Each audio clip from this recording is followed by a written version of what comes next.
so many of these 22, 23, 24-year-old children still living at mommy and daddy's house and collecting insurance on mommy and daddy's insurance and whatever, running off to state capitals and trying their hardest to work for these damn politicians so that they could get a little something on the side. They're doing nothing more than tickling the undercarriage of the people that are being bought off by special interest, and they're nothing more than people who are being lobbyists who are taking the money given to them by think tankers who are really pushing everything. That's what it is. It's all the weirdos, not everything, but a big part of it is these weirdos that have saturated university campuses, and they're so far left-leaning, like left doesn't even describe them.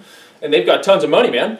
And they'll sit around in these think tanks and talk about how genius they are and come up with these crazy ideas to undermine the Constitution, to undermine the Bill of Rights, to undermine private property, to undermine everything that God stands for, destroy Christianity. And then they'll hire these lobbyists and tell them, I have X amount of dollars, buy off this congressman, buy off this senator, buy off this congressman, buy off this senator. And then that guy goes or girl goes and buys off those congressmen who are more than willing 9 times out of 10 to sell out. And then those people start pushing these laws, which they might not even agree with, but they're getting such a nice piece of the pie, they've sold out, they've sold their soul. And going back to my original point, which took me on that tangent, you have these children with bachelor's degrees in political science and bachelor's degrees in journalism or whatever it is, running off to state capitals so that they can work for those sellout politicians, because if the politician sees, oh, you're just as much of a crooked weirdo as me, sure, here you go, here's a couple grand, you know, on top of what they're already getting paid. And a lot of that happens because they'll do all kinds of crazy things for them. They're little whores, and that's exactly what they are. These children who are running off to state capitals and doing what I'm talking about, they're political whores. Only they're the political whores on the lowest level. And I say this having seen it. I don't say this because, well, I think this is how it is. That's just the way it is, man. They're political whores.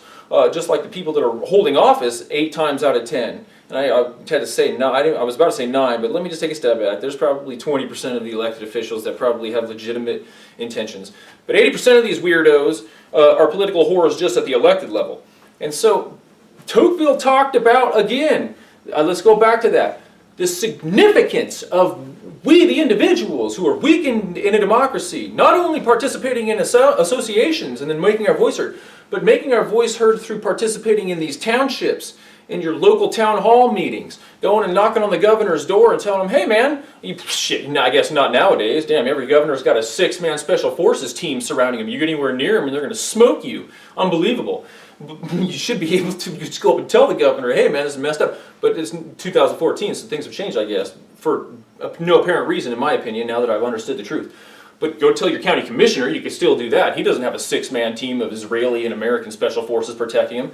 So you could go stand next to him and tell him, hey man, you know, what's up with this? You know, Agenda 21 is anti-private property. What the hell are you doing pushing A, B, and C?